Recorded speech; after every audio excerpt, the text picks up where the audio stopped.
Possible आहे, परंतु तरी पण ॲज आय टोल्ड यू हे लेक्चर गुगल मीटवरती होतोय, so we do not have recording facility in that. आपलं स्वतःच जे ॲप आहे एज्युनेशन अकॅडमी ॲप, ज्याच्यावरती तुम्ही ॲडमिशन पण घेणार आहात आणि ज्याच्यावरती लेक्चर्स पण करणार आहात, त्यावरती लेक्चर तुम्हाला नंतर रेकॉर्डेड फॉर्मॅटमध्ये पण मिळणार आहेत. तर ते ऑनलाईन ऑफलाईन बॅच आहे. तर जे छत्रपती संभाजीनगरमधले लोक आहेत त्यांना जर यायचं असेल तर ते ऑफलाईन पण येऊ शकतात. दुसरा एक विषय हा की टायमिंगचा बऱ्याच जणांना एक कन्सर्न आहे. बऱ्याच जणांचं असं म्हणणं आहे की सर सकाळी 8 ते 9:30च्या वेळात आम्हाला मॅनेज होत नाही, कारण की काही प्रोफेशनल रिझन्स आहेत, आमचं काम सकाळी 7लाच किंवा 8लाच सुरू होऊन जातं, सो वेळ मिळत नाही. सो अनफॉर्च्युनेटली सध्या इव्हनिंग बॅच तर अवेलेबल नाही आहे, पण दुसऱ्या कुठला टाइम जर आपल्याला ॲडजस्ट होत असेल तर I will come up with it. मी उद्या तुम्हाला 1-2 अजून ऑप्शन्स देऊ शकतो 1.5 तासाचे दुसरे कुठले तरी स्लॉटचे. मेजॉरिटी ऑफ द पब्लिक, जेवढे लोक एनरोल होत आहेत त्याच्यापैकी मेजॉरिटी लोकांना जो टाइम सूट होतो तो आपण फॉलो करू. मोस्टली 8 ते 9:30 होईल, कारण 10 नंतर तर मी सुद्धा स्वतः कोर्टात असतो आणि संध्याकाळी 5 पर्यंत माझं प्रोफेशन चालू असतं आणि 5 नंतर पुन्हा मी अवेलेबल असतो. परंतु इव्हिनिंग बॅच ऑलरेडी चालू आहे, ती बॅच संपेपर्यंत आपण इव्हिनिंग टाइमला शेड्यूल लावू शकत नाही. सो विल ट्राय, आपण बघूयात काय करता येईल त्याबद्दल, तर ते आपण उद्या त्याबद्दल बोलूयात. All right. So all in all as I was speaking, आत्तापर्यंत सगळं ठीकठाक समजलं असेल तर आता मी तुम्हाला सांगतोय की नक्की या पद्धतीने हे जे आहे हे कशा पद्धतीने तुम्हाला शिकवलं जाणार. तर आपण रोज काही एक्सरसाइजेस करणार आहोत. एका टेक्निकनं आपण उद्यापासूनच किंवा ॲटलिस्ट परवापासून एका टेक्निकने इंग्लिश शिकणं सुरू करणार आहोत. आपण जनरली रोज आला ट्रेनर क्लासमध्ये की व्होकॅब्युलरी घेतली, थोडासा एक ग्रामरचा चॅप्टर घेतला, तुम्हाला प्रॅक्टिस करायला लावली, 4-5 सेंटेन्सेस लिहायला लावले आणि गेला. That is not going to happen. Okay, what is going to happen is there is a technique called natural sequence of language learning. So natural sequence of language learning ही पद्धत वापरून आपण इंग्लिश शिकण्याचा प्रयत्न करणार आहोत. आणि ही पद्धत कशी वापरली जाते ते मी जरा तुम्हाला आता इन डिटेल सांगतो. आता first of all when we talk about spoken English, आता स्पोकन द्या सोडून, when we talk about English only, right, आपण जेव्हा इंग्लिश बद्दल बोलतो त्याचं आपण बघूयात सगळ्यात पहिले. आता ही तर फॅक्ट आहे की तुम्ही जर ह्या क्लासला येत आहात तर ही फॅक्ट आहे की इंग्लिशमध्ये काहीतरी इश्यू आहे प्रत्येकाला, राईट. आता मला सांगा, आपल्याला इंग्लिश कधी इंट्रोड्यूस झाली? जर तुम्ही कॉन्व्हेंटमधून किंवा इंग्लिश स्कूलमधून शिकलेला असाल तर तुम्हाला फर्स्टपासूनच इंग्लिश इंट्रोड्यूस झालेली. म्हणजेच तुम्ही आता माझा क्लास करणारा मला असं वाटतं की प्रत्येक मुलगा मुलगी 18 ते 20 वर्षांच्या वरचेच असतील. सो त्याच्यामुळे फर्स्टपासून जर तुम्हाला इंग्लिश इंट्रोड्यूस झाले असेल तर जवळपास एक पहिले 5 वर्ष द्या सोडून, पण 12 ते 13 वर्ष तुम्ही इंग्लिश शिकताय. 12 ते 13 वर्ष जर तुम्ही स्पोकन इंग्लिश, जर तुम्ही इंग्लिश बॅकग्राऊंड स्कूलमधले असतील, मिनिमम 12 ते 13 वर्ष. आणि हेच जर तुम्ही मराठी शाळामधले जरी असलात तरी 5वी पासून 5th पासून आपल्याला इंग्लिश होती, राईट. म्हणजे माझ्या शाळेमध्ये मला 5th पासून होती. आता तर इव्हन मराठी शाळांमध्ये 1st पासून घेत आहेत, राईट. परंतु जर तुम्ही थोड्याशा जुन्या 90s मधले असाल तर तुम्हाला 5th पासून इंग्लिश होती. सो तरीही तुम्हाला आता जवळपास जर तुमचं वय 22-23च्या वर आहे तर 12-13 वर्ष झाले तुम्ही इंग्लिश शिकताय. सो ऑल इन ऑल इथे माझ्यासमोर असलेली प्रत्येक व्यक्ती ॲटलिस्ट म्हणतोय मी, ॲटलिस्ट 10 वर्षापासून इंग्लिशच्या कनेक्शनमध्ये तर नक्कीच आहे. तुम्ही शाळेत जेव्हा गेलात तेव्हा तुम्हाला इंग्लिश होती, तुम्ही कॉलेजमध्ये गेलात तेव्हा तुम्हाला इंग्लिश होती, तुम्ही जेव्हा प्रोफेशनमध्ये आहात तेव्हा तुम्हाला इंग्लिश आहे. तुम्ही सध्या काही करत असा, तुम्ही बँकिंगच्या एक्झामची तयारी करत असू द्या, तुम्ही UPSC करत असू द्या, तुम्ही MPSC करत असू द्या, तुम्ही MBAची CET करत असू द्या, तुम्ही कुठल्याही प्रकारची कुठलेही काहीही सध्या तुमचं चालू असेल तरी तुमच्या इंग्लिश हे कंटिन्युअसली तुम्ही कनेक्टमध्ये आहात इंग्लिशच्या. मग जर तुम्ही इतक्या वर्षापासून इंग्लिशच्या कनेक्टमध्ये आहात तर मला सांगा अजूनही इंग्लिश कशी परफेक्ट होत नाही? There is, let me tell you a psychological rule. There is something called 100 hours rule. Right. एक गोष्ट असते, एक सायकोलॉजिकल टेक्निक आहे कुठलीही गोष्ट परफेक्ट करण्यासाठी. Now I am not talking about learning anything, learning तर छोटी गोष्ट आहे. I am talking about perfection, I am talking about mastery. There is a 100 hours rule. असं मानलं जातं सायकोलॉजीमध्ये की जर तुम्ही एखादी गोष्ट फोकस्ड 100 तास केली आयुष्यात कधीही, तर तुम्ही त्या गोष्टीत मास्टर होऊ शकता किंवा ऑलमोस्ट मास्टर झालेले असता. जी गोष्ट तुम्ही 100 तास करता तिथून पुढे तुम्हाला ती एकदम चांगली आलेली असते. तुम्ही कशाचंही एक्झाम्पल घ्या. तुम्ही जेव्हा सुरुवातीला सायकल शिकलात तेव्हा सुरुवातीला असं डग डग डग डग डग डग डग डग सायकल चालवलीत. जेव्हा गाडी शिकलात डग डग डग डग गाडी चालवली. जेव्हा कार शिकलात तेव्हा एकदम स्टेअरिंगवरती असे बसलेले होतात, डोळे विस्फारून, इकडं तिकडं बघत नव्हता. शेजारी कार चालवणारा शिकवणारा माणूस जरी असेल त्याला काही बोलत नव्हतात. पहिली शिकताना कुठली गोष्ट, पेंटिंग करायला शिकला असाल, ड्रॉइंग करायला शिकला असाल, म्युझिक काहीही असो, पहिल्यांदा तुम्ही एकदम कॉन्शियस होऊन ते शिकत होतात. तुम्हाला दुसरं काही सुचत नव्हतं, तुम्ही त्याच्याकडे कंप्लीट फोकस करून शिकत होतात आणि तरी वाटत होतं जमेल की नाही, जमेल की नाही, जमेल की नाही. नंतर थोडे दिवस प्रॅक्टिस केली, प्रॅक्टिस केली, प्रॅक्टिस केली. आता असं एखादं स्किल आठवा की जे तुम्ही शिकण्याचा ट्राय केला होतात परंतु ते तुम्हाला आता येत नाही. Anything, that can be learning guitar, that can be learning tabla, that can be drawing, that can be speaking something, that can be writing something, that can be anything, that can be driving, that can be swimming, that can be anything. असं कुठलं तरी skill की जे तुम्ही शिकण्याचा प्रयत्न केला होता पण ते येत नाही.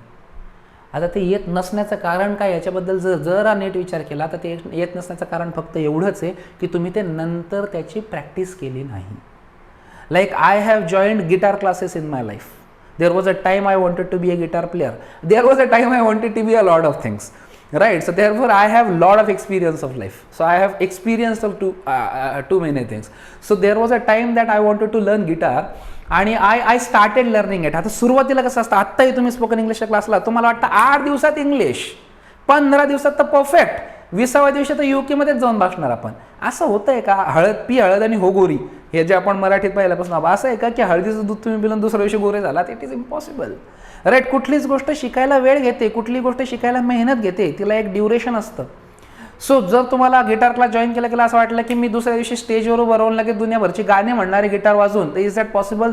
No, that's not possible, right? तर ते स्किल तुम्ही ह्यामुळे शिकला नाही आहेत कारण की तुम्ही नंतर प्रॅक्टिस नाही केली. आणि आता दुसरी गोष्ट, आता जर तुम्ही ड्रायव्हिंग करत असाल, गाडी चालवत असाल, स्विमिंग करत असाल किंवा अजून कुठलीही गोष्ट की जी आता तुम्ही रोज करता, ती गोष्ट तुम्ही फक्त ह्यामुळे करू शकताय कारण त्याची रिपिटेशन जास्त आहे, त्याची प्रॅक्टिस जास्त आहे. आलं लक्षात?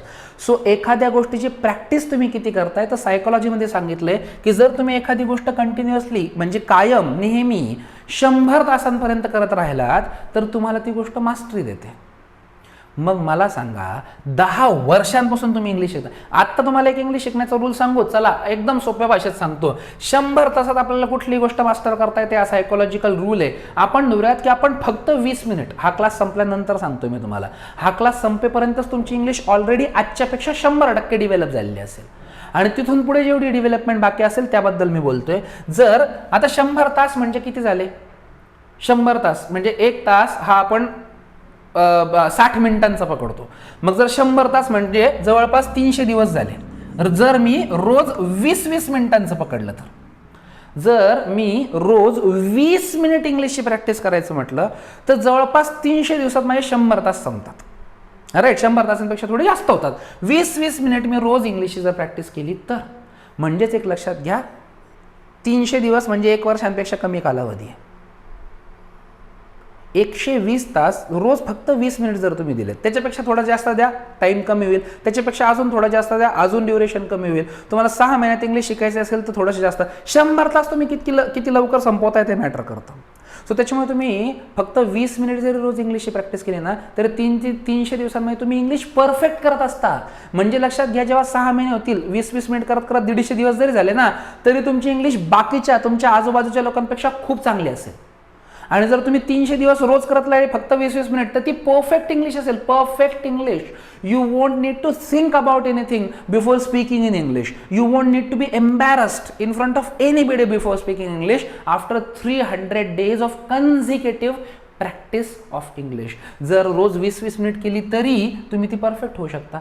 तसं तर 300 दिवसाचा टाइम लागतो, ते पण 20 मिनिटांच्या हिशोबानं. आपलं शाळेमध्ये लेक्चर तर जवळपास 35 मिनिटांचं असायचं, कॉलेजमध्ये लेक्चर जवळपास 40 मिनिटांचं असायचं. आपले तर 100 तास कधीच होऊन गेलेत इंग्लिश शिकून. बरं, त्यानंतर आपण स्वतःची प्रॅक्टिस म्हणजे असाइनमेंट ज्या केल्या, पेपर जे लिहिले, हे पण ॲडिशन करावं लागेल. आपण तर 10 वर्षांपासून इंग्लिशच्या कनेक्टमध्ये आहोत. मग आपल्याला इंग्लिश का जमली नाही इज अ क्वेश्चन, राईट? आणि आपल्याला इंग्लिश न जमण्याचं कारण काय आहे? तर ते न जमण्याचं कारण आहे आपण इंग्लिश जी शिकलोय ती एक सब्जेक्ट म्हणून शिकलोय. आणि जेव्हा तुम्ही एखादी गोष्ट सब्जेक्ट म्हणून शिकत असता तेव्हा त्याच्यात येते एक सब्जेक्टिव्हिटी. आणि ती सब्जेक्टिव्हिटी अशी असते की तुम्हाला ते पटतंय की नाही, आवडते की नाही, रुचतंय की नाही, यावरती खूप मॅटर करतं. For example mathematics. Mathematics is my enemy, right. I was so bored in mathematics classes. शाळेमध्ये असो, कॉलेजमध्ये असो, जेव्हा जेव्हा माझ्या आयुष्यात मॅथमॅटिक्स आलं मला खूप बोर व्हायचं. सो सब्जेक्ट म्हणून मला जेव्हा मॅथमॅटिक्स शिकवलं गेलं, I did not like it. आणि त्याच्यामुळे आज मी 100 तास नाही, आज माझी किती कनेक्ट त्यासोबत झाला असला तरी पण माझं मॅथ्स परफेक्ट नाही आहे. त्याचं रिझन हे आहे की मला ते कधी आवडलं नाही. ते एक सब्जेक्ट म्हणून जेव्हा शिकवलं गेलं तेव्हा लॉजिकली माझ्या डोक्यात ते गेलं नाही की मी सगळं का बरं शिकतोय.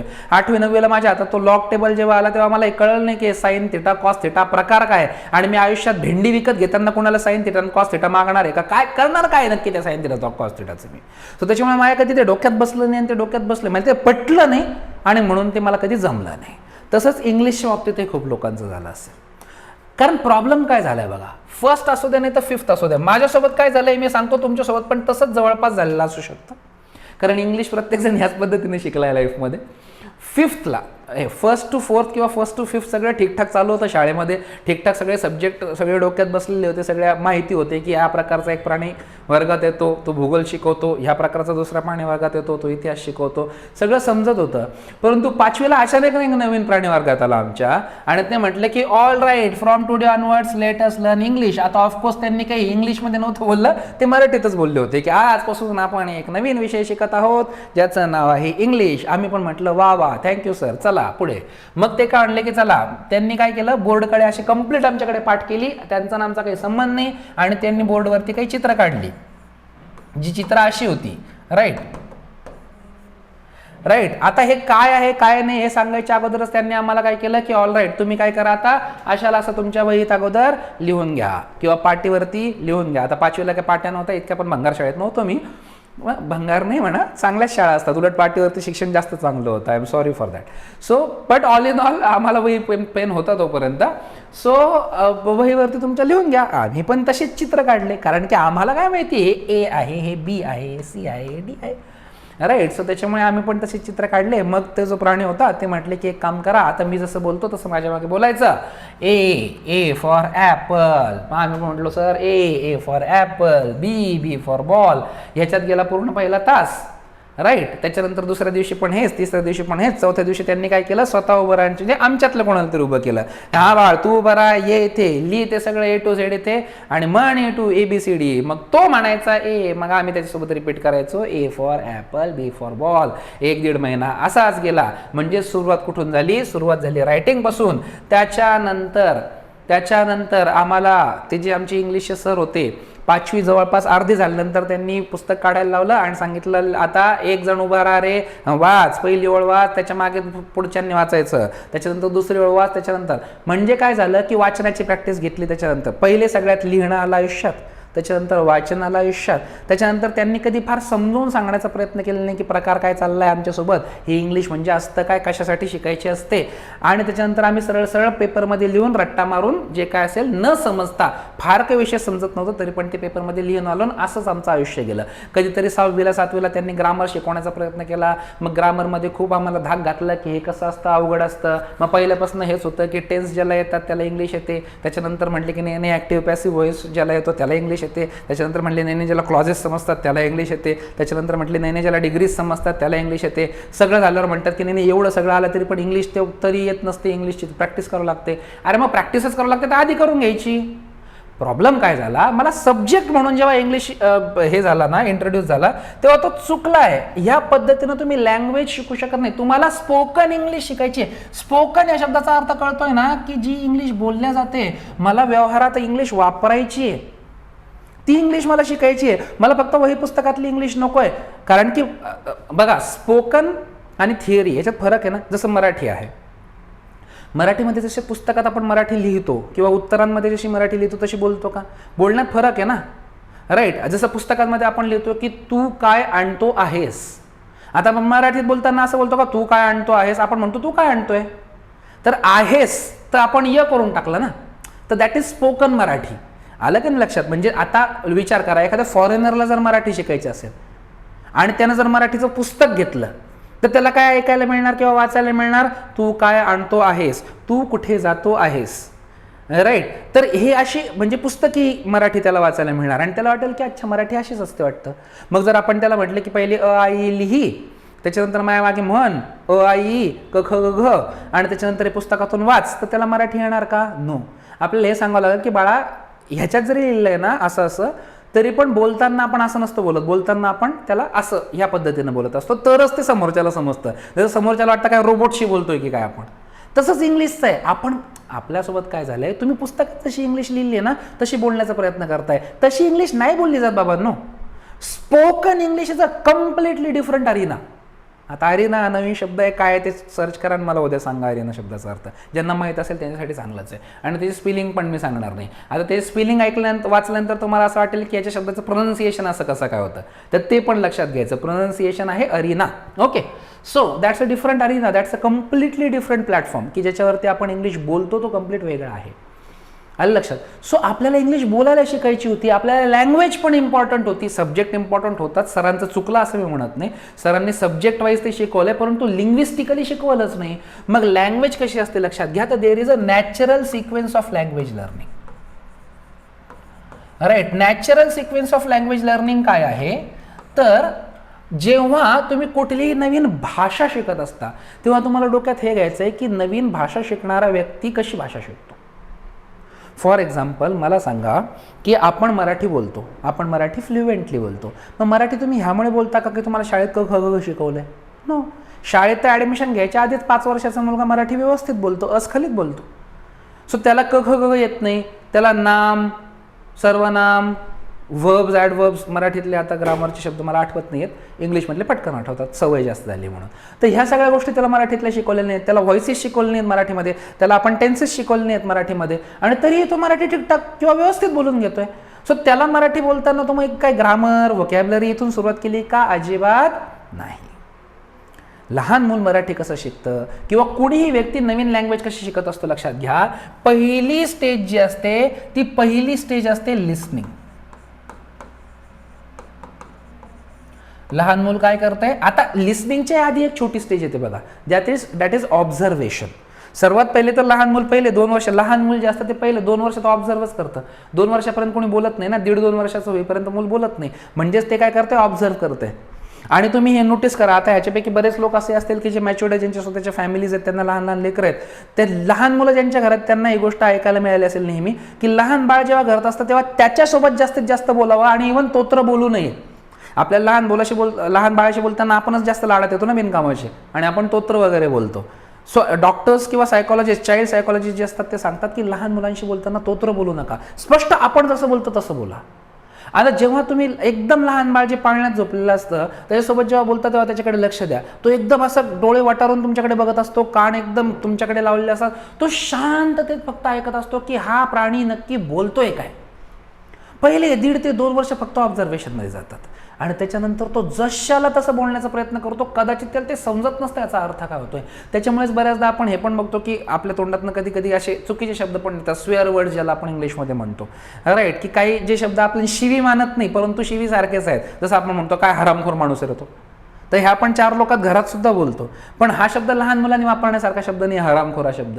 परंतु आपण म्हणून आपण म्हणतो की नाही लहान लेकरासोबत काय बोलू नका, कारण त्याला समजत नसतं या शब्दाचा अर्थ काय. आपण म्हटलं हरामखोर, तो तिथून पूर्ण म्हणतो हा माझा मित्र खूप हरामखोर आहे, पण त्याला ते म्हणणं शोभत नाही, त्याला ते म्हणणं योग्य नाही. सो त्यामुळे काय की त्याला सुरुवातीला समजत नाहीये तो काय बोलतोय, तो फक्त तुमचे साऊंड्स जशाल तशी इमिटेट करतोय. नवीन शब्द तुमच्यासाठी इमिटेटचा काय अर्थ आहे उद्या मला सांगायचा.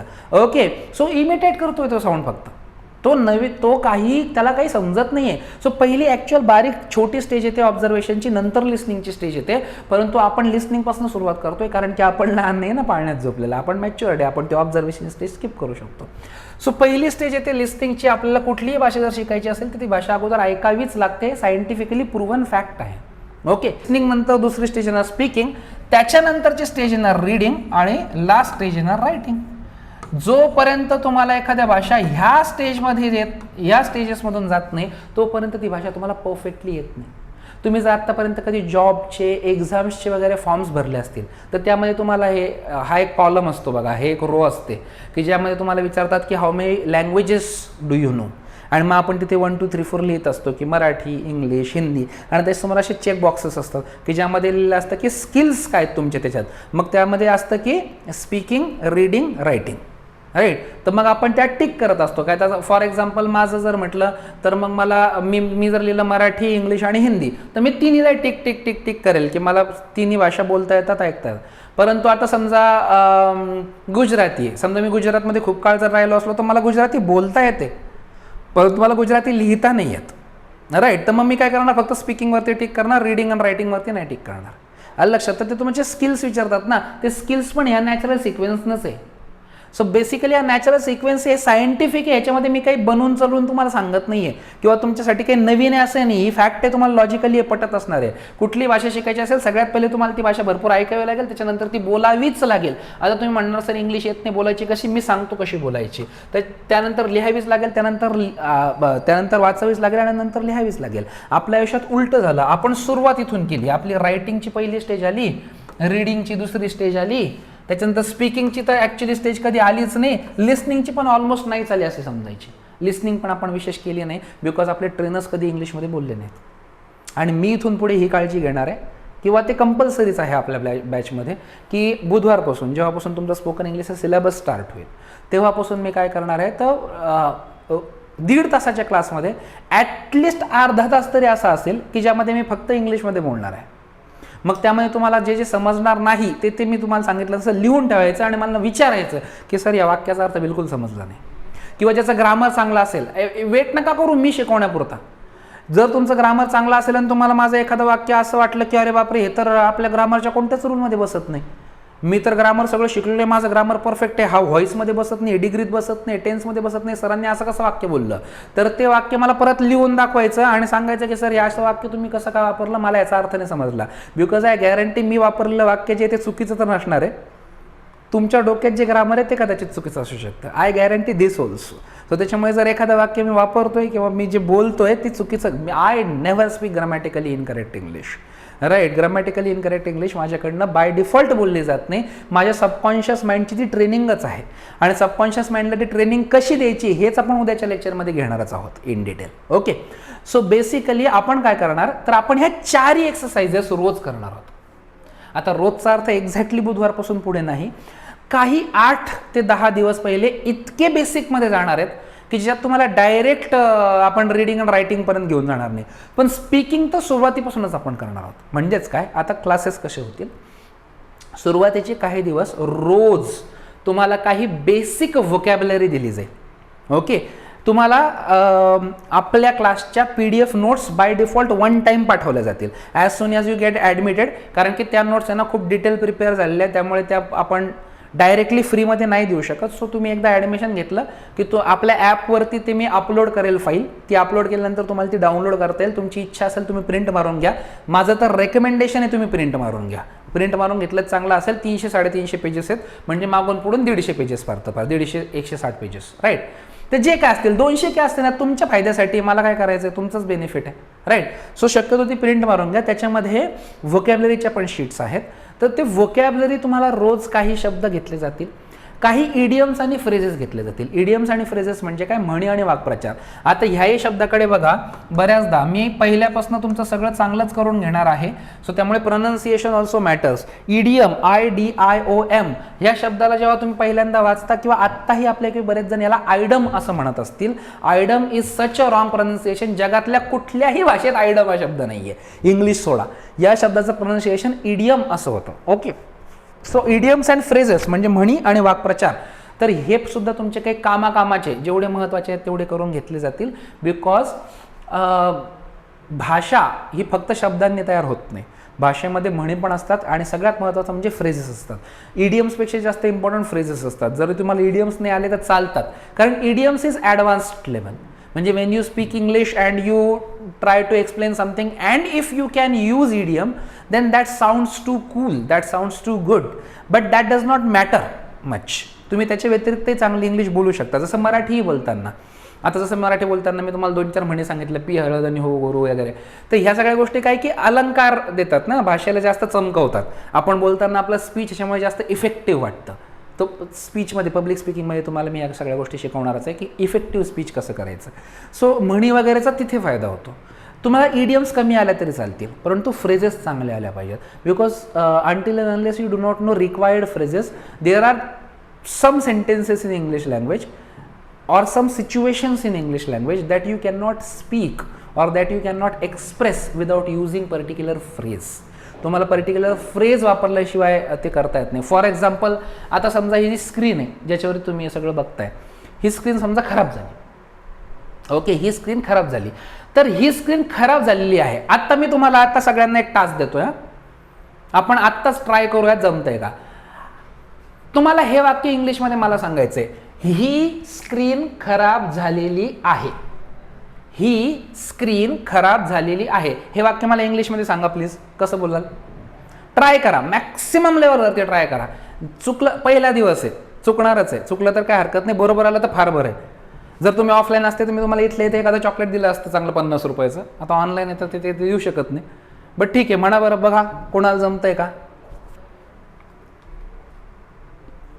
ट्राय. आणि लाजण्याचं बिजण्याचं काम नाही, उगीच तसं करू नका. मी सुरुवातीपासून तुम्हाला तेच सांगतोय की तुम्ही ज्यांना लाजताय त्यांच्या वाचून तुमचं अडत नाहीये, ते काही तुम्हाला पाठवणार नाही आहेत महिन्याचे 1000 रुपये.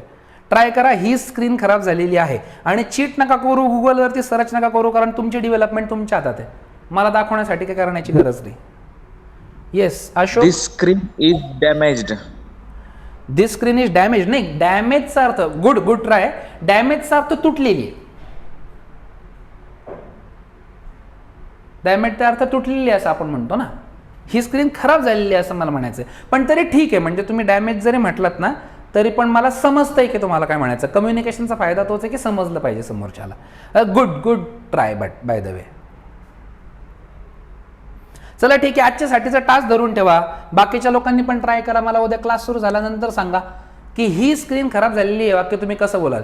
किंवा काल माझ्या घरी चोरी झाली, किंवा काल माझ्या घरात चोर घुसले.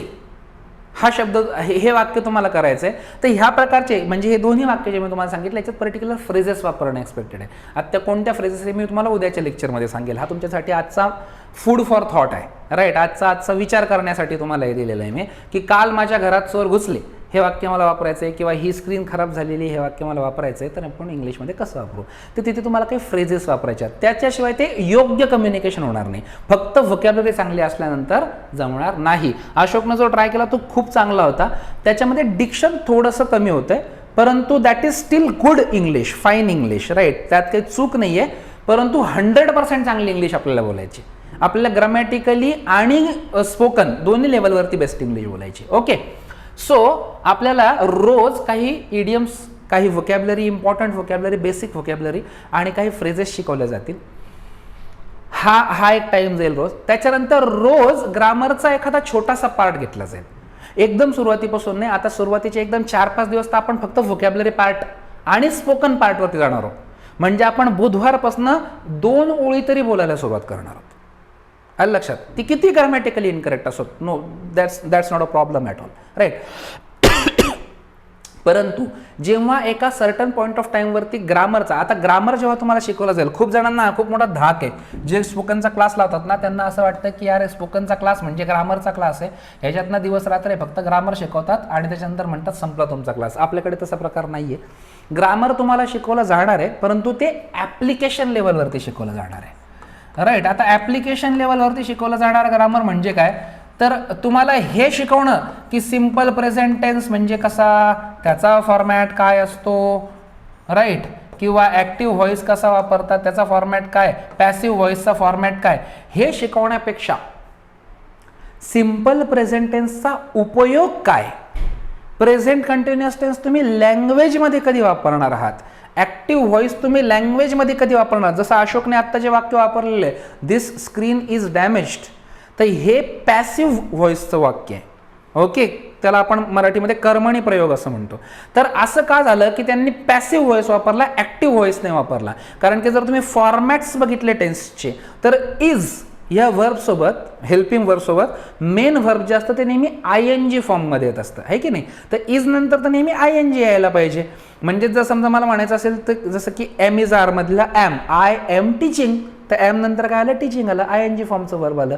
मग यांनी तर डॅमेज्ड असा शब्द वापरला, म्हणजेच त्यांनी तर पास्ट फॉर्मचं वर्ब वापरलं. मग असं कसं झालं, असं ह्यामुळे झालं कारण की तो पॅसिव्ह व्हॉइस आहे, ॲक्टिव्ह व्हॉइस नाही आहे. राईट. परंतु मग हे सगळं तुम्हाला सांगत बसण्यापेक्षा मी तुम्हाला या लेव्हलवरती शिकवण्याचा प्रयत्न करणार आहे की पॅसिव्ह व्हॉइसचा फायदा काय. कसं आहे, माणूस ही जात आहे ना खूप सेल्फिश आहे. मी पण आहे. आता ऑफकोर्स मी काय फक्त तुम्हाला म्हणतो असं नाही, प्रत्येकजण माणूस मी पण आहे, म्हणजे मी पण सेल्फिश आहे. माणसाला जोपर्यंत स्वतःचा फायदा दिसत नाही तोपर्यंत त्याला काही इंटरेस्ट येत नाही.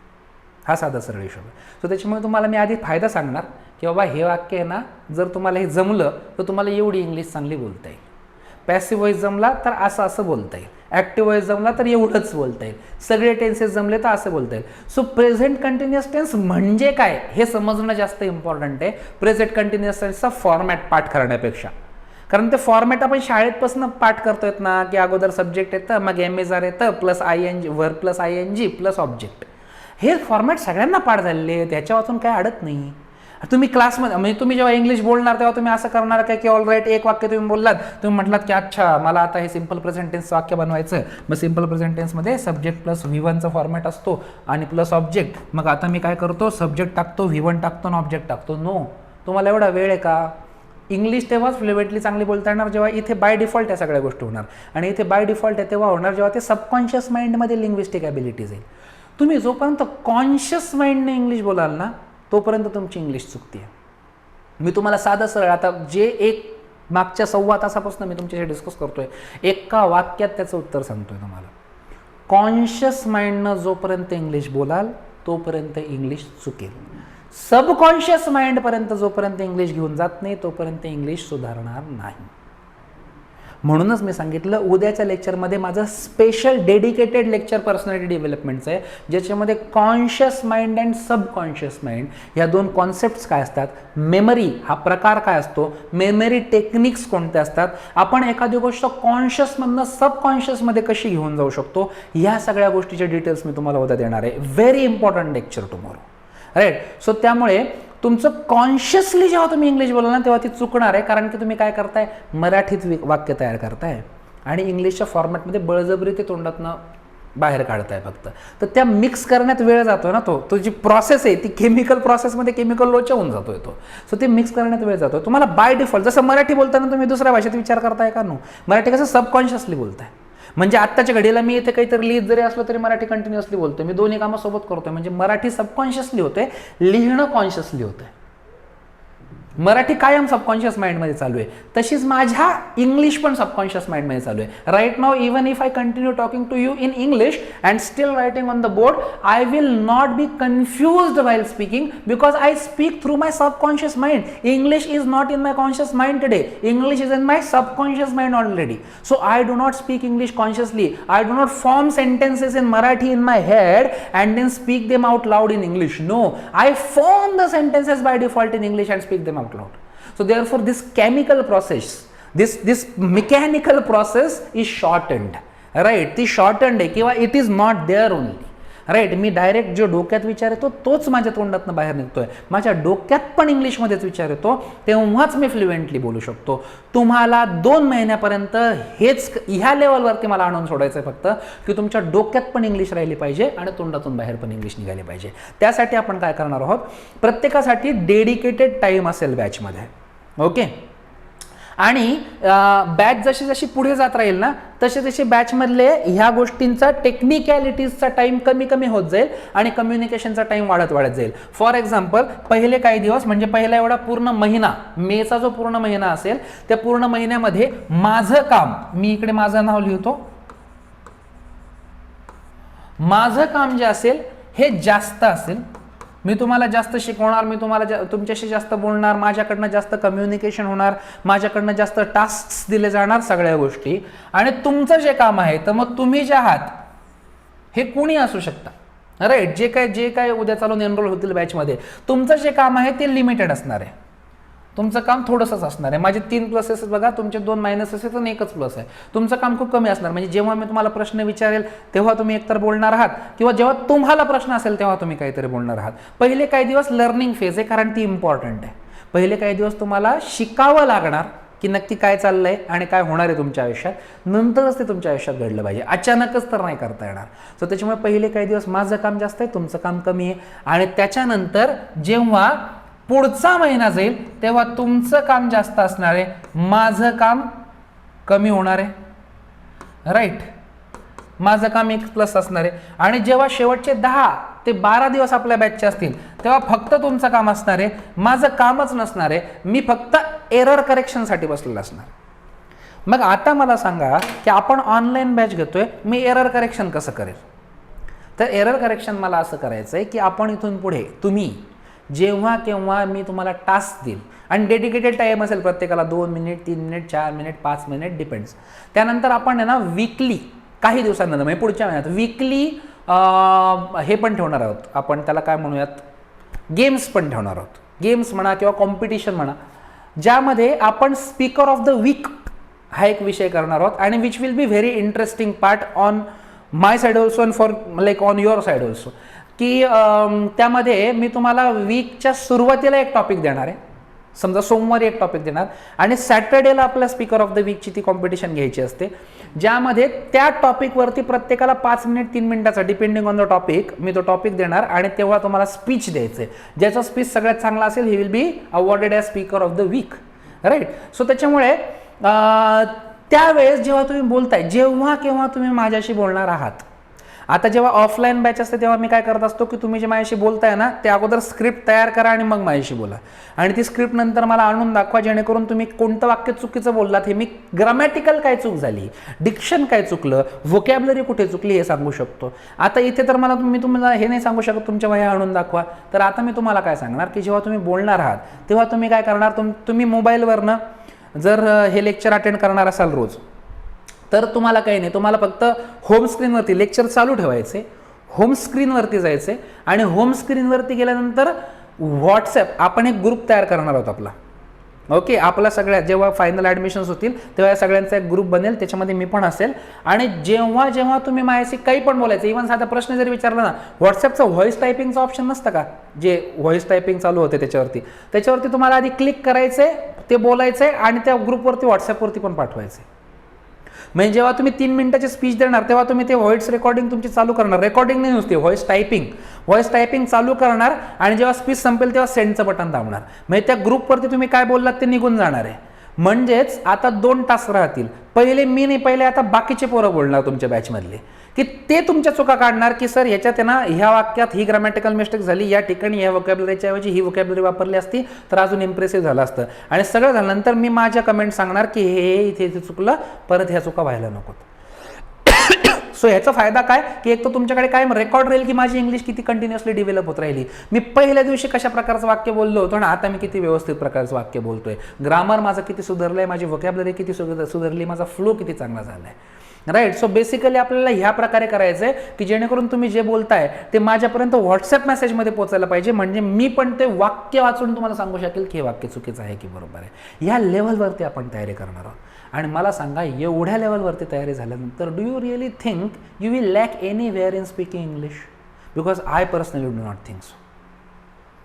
राईट. हे इम्पॉसिबल आहे की एवढं सगळं झाल्यानंतर तुम्हाला इंग्लिश बोलणं पॉसिबल नाही होणार किंवा इंग्लिश बोलणं येणार नाही, कारण पर्सनली तुम्ही काय काय बोलताय त्या प्रत्येक गोष्टीवरती माझी कमेंट असणार आहे, त्या प्रत्येक गोष्टीवरती मी तुम्हाला काहीतरी करेक्शन सांगणार आहे. जर करेक्शन असलं तर ऑफकोर्स, जर करेक्शन नसलं तर फार चांगली गोष्ट आहे. सो ह्या पद्धतीनं आपण कम्प्लीट आपले क्लासेस संपवणार.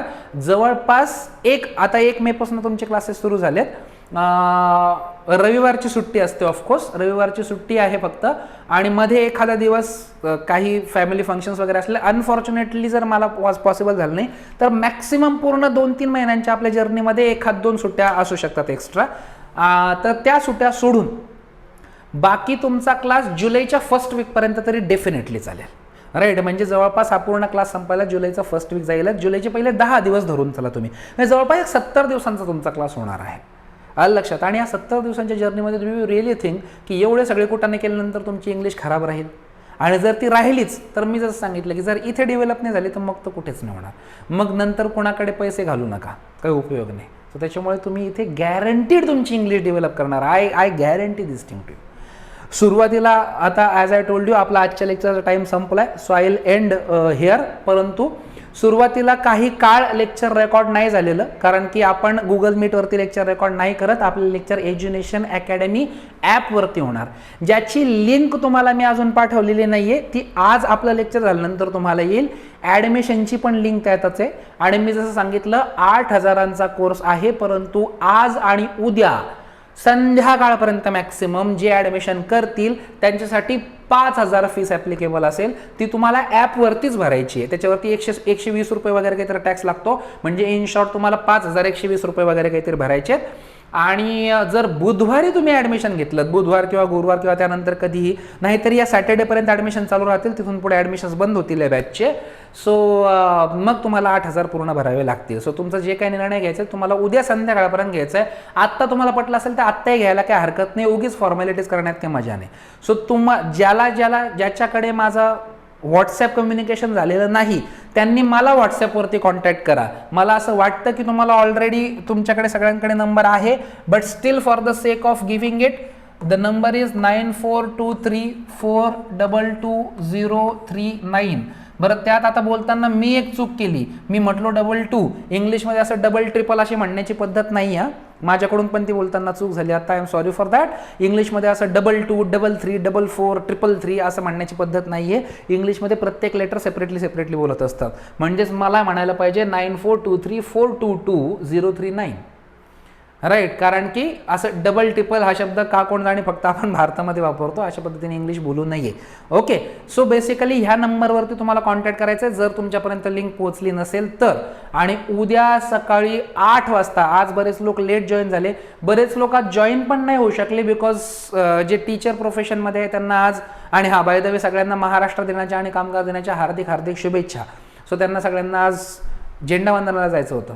बरं, आता झेंडावंदनवरून एक शब्द आठवला, शेवटचा एक टास्क देतो. तुम्ही म्हणणार यार पहिल्या दिवशी माणूस फार डोक्याला ताप देऊ लागला, पण ठीक आहे, हा टास्क आहे. उद्या मला याचं उत्तर द्यायचं आहे तुम्हाला. आपण दोन शब्द वापरतो. आपण म्हणतो फ्लॅग होइस्टिंग, आणि अजून एक शब्द झेंडावंदनासाठी वापरला जातो फ्लॅग अनफर्लिंग. आता या दोन मध्ये आहे फरक. Okay, flag hoisting is a different idea and action and flag unfurling is different idea and action. 15 ऑगस्टला वेगळं असतं, 26 जानेवारीला वेगळं असतं, 1 मेला वेगळं असतं. तर मला उद्या तुम्हाला सांगायचं आहे की फ्लॅग होइस्टिंग आणि फ्लॅग अनफर्लिंग मधला फरक काय. आलं लक्षात. हा आजच्यासाठी परत एकदा तुम्हाला टास्क आहे. सो बेसिकली आपण उद्या कशासाठी भेटणार आहोत, उद्या बरोबर 8ला लॉग इन करा. बिलकुल लेट करायचं नाही, कारण की मला 9:30 लेक्चर संपवावं लागतं बिकॉज मला कोर्टात अर्जंटली पोहोचावं लागतं. आज सुट्टी म्हणून आज काही प्रॉब्लेम नाही मला, but still. So all in all उद्या 8ला लॉग इन करायचं आहे कुठल्याही परिस्थितीत. उद्या आपण काय शिकणार आहोत, उद्या आपण कॉन्शियस माइंड, सबकॉन्शियस माइंड, आपली मेंटॅलिटी, आपला कॉन्फिडन्स, या सगळ्या गोष्टींमधले जे एरर्स आहेत हे सायकोलॉजिकली ह्यातनं आपण कसं बाहेर पडू शकतो, आणि इंग्लिश डोक्यातून बाय डिफॉल्ट कशी बाहेर पडावी लागेल, ह्या टेक्निकवरती उद्या आपण बोलणार आहोत. So very important lecture. You will not find this kind of lecture on YouTube और on any other platform because this is prepared by me through lot of different books. वेगवेगळे बुक्सचे वगैरे अभ्यास करून हे प्रिपेअर केलेलं लेक्चर आहे. Readymade तुम्हाला कुठे मिळत नसतं. So please do not forget to attend. दुसरं, वी रिक्वायर्ड सपोर्ट बिकॉज आपण ऑनलाईन क्लासेस या अगोदर कधी घेतलेले नाही आहे, त्यामुळे आपल्याबद्दल फार लोकांना माहिती नाही आहे. सो जर पॉसिबल असेल तर प्लीज आपली जी लिंक आहे, आपलं जो यूट्यूब चॅनल आहे त्याला तर तुम्ही सगळ्यांनी सबस्क्राईब करायचं आहे, एज्युनेशन स्पीकर्स अकॅडमी. आणि त्याची लिंक, लेक्चरची लिंक, ॲडमिशनची लिंक, तुमचे मित्र जे असतील किंवा फ्री डेमो लेक्चरची लिंक जी तुमच्यापर्यंत पोहोचलेली आहे, हे प्लीज शेअर करा. जितक्या जास्त लोकांना उद्या जॉईन करून घेतील तितक्या जास्त लोकांना करा because we require support. I guarantee you तुमचं खूप व्यवस्थितपणे इंग्लिशची स्टडी होणार म्हणजे होणार. Okay, so we will stop here for today. I wish you good day. आणि जे उद्या जॉईन होणार नाहीत किंवा आपला क्लास जॉईन करणार नाहीत, I wish them all the best today itself. तुमच्या आयुष्यासाठी तुम्हाला खूप खूप शुभेच्छा. तुम्ही खूप चांगली इंग्लिश कधीतरी बोलावीत अशी माझी मनापासून इच्छा आहे. ओके, जरी तुम्ही मला जॉईन नाही केलं तरी there is no problem at all. आणि ज्यांना ऑफलाईन यायचं असेल ते प्लीज ऑफलाईन येऊ शकता. There is no problem at all. We have a setup की जिथे थोडे विद्यार्थी बसूनही शिकू शकतात इथले इथे. सो त्याच्यामुळे there is no problem. Got it. So I shall meet you tomorrow at 8 AM in the morning. Till then, keep practicing English and finish the tasks that I have given you. All right. See you guys. Thank you so much.